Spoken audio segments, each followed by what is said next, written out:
Alors, chers amis, chers frères de sang, chers frères de lutte, aujourd'hui j'aimerais un peu parler de l'unité africaine. Ce problème qui nous afflige tous. Mais avant de commencer, j'aimerais d'abord citer les paroles que Sankara avait prononcées il y a quelques années, avant sa mort. Alors, Sankara disait: il faut proclamer qu'il ne peut y avoir de salut pour nos peuples que si nous tournons radicalement le dos à tous les modèles que tous les charlatans de même acabit ont essayé de nous vendre 20 années durant. Il ne saurait y avoir pour nous de salut en dehors de ce refus-là. Pas de développement en dehors de cette rupture-là. Il faut ranimer la confiance au peuple en lui-même, en lui rappelant qu'il a été grand hier et donc peut l'être demain. Et aujourd'hui et demain.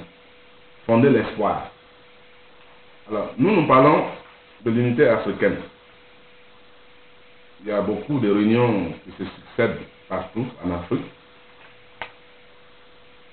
dans l'objectif de créer cette union que tout le monde espère. Quel Africain n'espère pas que nous soyons unis et nous ayons notre communauté? Mais d'abord, à mon avis, cette unité est très loin d'être réalisée.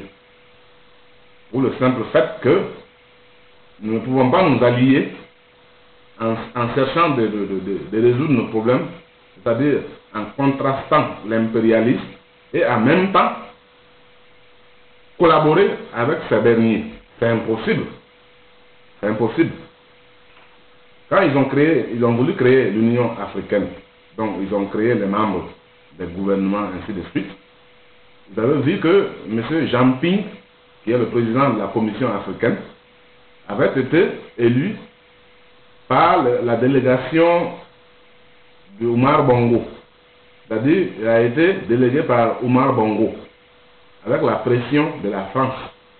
Alors, M. Jean Ping, à mon avis, ne peut pas résoudre le problème de l'Afrique.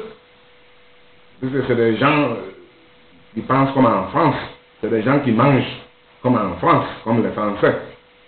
Le président Kadhafi, qui est le président de l'Union africaine, est en même temps membre de la Ligue arabe.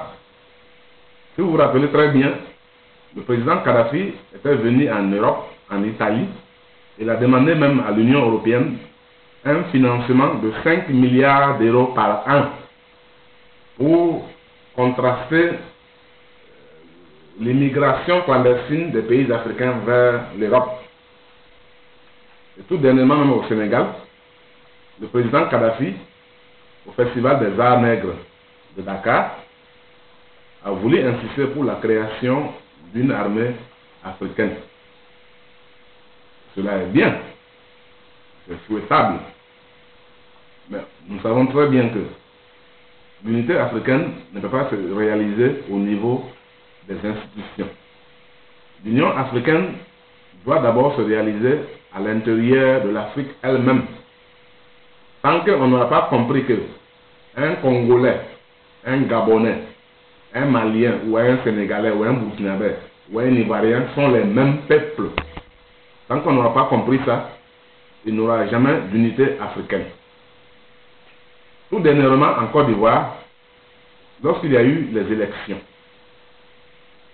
et avec timidité, tout le monde attendait les résultats de cette élection. D'abord, on parlait de fraude de la part d'Alassane Dramane Ouattara. Ensuite, les autres ont accusé Laurent Gbagbo d'être manipulateur des élections. Et les résultats des élections n'ont pas été prononcés jusqu'à un certain temps. Et après, il y a eu les institutions ivoiriennes qui se sont prononcées. Et ils ont déclaré Laurent Gbagbo vainqueur des élections en Côte d'Ivoire. Et nous avons eu la pression de l'ONU, la pression de la France, la pression des États-Unis, qui, à leur tour, avaient proclamé Alassane Dramane Ouattara comme vainqueur de cette élection. Alors, ce qui m'inquiète dans toute cette affaire, c'est que l'Union africaine, qui est le principal gouvernement de l'Afrique, ne s'est pas prononcé. L'Union africaine a attendu à ce que d'abord l'ONU se prononce, la France de Sarkozy se prononce, avant de se prononcer. Et quand l'Union africaine s'est prononcée, il a dit les mêmes verbes de l'ONU, les mêmes verbes de la France. Alors moi je me suis dit, les élections en Côte d'Ivoire sont des élections qui se passent en Côte d'Ivoire, sont des élections qui appartiennent à l'Afrique. Je ne vois pas pourquoi l'Occident, le président Sarkozy ou les États-Unis veulent proclamer le vainqueur des élections qui sont déroulées en Côte d'Ivoire. Moi, je ne comprends pas. Je ne comprends pas. Je ne comprends pas. J'ai besoin qu'on me dise clairement qui est le vainqueur des élections en Côte d'Ivoire. Merci les amis.